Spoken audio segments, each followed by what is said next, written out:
नगीना से भीम आर्मी प्रमुख और वर्तमान सांसद चंद्रशेखर आजाद एक बार फिर विवादों में आ गए हैं। सामाजिक कार्यकर्ता रोहिणी घाबरी ने उन पर यौन उत्पीड़न का गंभीर आरोप लगाते हुए मामला दर्ज कराया है।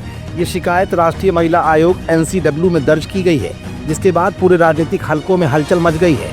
रोहिणी घाबरी की इस शिकायत के बाद आखिरकार चंद्रशेखर आजाद उर्फ रावण माया का नाम क्यों ले रहे हैं? क्या मायावती और चंद्रशेखर आजाद के बीच इस मामले को लेकर अब नई बहस शुरू हो गई है, या फिर 2027 के विधानसभा चुनाव से पहले चंद्रशेखर आजाद उर्फ रावण का कैनवास सीमित करने के लिए माया ने असल में कोई ट्रम्प कार्ड खेला है?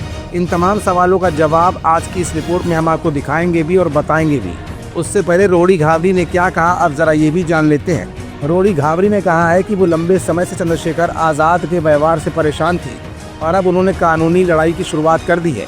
उनका आरोप है कि चंद्रशेखर ने उनके साथ कई बार आपत्तिजनक व्यवहार किया और जब उन्होंने इसका विरोध किया तो उन्हें धमकियां दी गई। रोहिणी की इस शिकायत के बाद राष्ट्रीय महिला आयोग ने तत्काल जांच का भरोसा दिया है। चंद्रशेखर आजाद ने नगीना संसदीय क्षेत्र में लोकसभा चुनाव में जीत हासिल की थी, जहां पहले BSP यानी मायावती का दलित वोट बैंक मजबूत था, लेकिन 2024 में BSP का वोट शेयर महज 1 से 1.3% पर आ गया, जबकि आजाद को 51% वोट मिले थे। इस जीत को मायावती की राजनीतिक पतन और उनके वोट बैंक के घटने का संकेत माना जा रहा है, जिसे देखकर मायावती का नाम रोहिणी घाबरी के मैटर में उछल रहा है। हाल ही में मायावती ने सोशल मीडिया पोस्ट के जरिए आज़ाद पर इशारों में निशाना साधा था।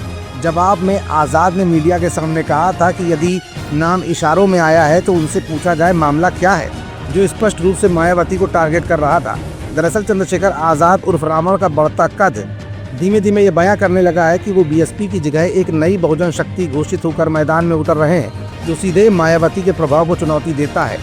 नगीना सांसद चंद्रशेखर आजाद मामले में मायावती का नाम इसलिए भी आ रहा है क्योंकि उनके नए राजनीतिक जनसंपर्क और रणनीतियों से पहले BSP की स्थिति कमजोर हुई है और दोनों के बीच अब बहुजन राजनीति का मुकाबला शुरू हो चुका है।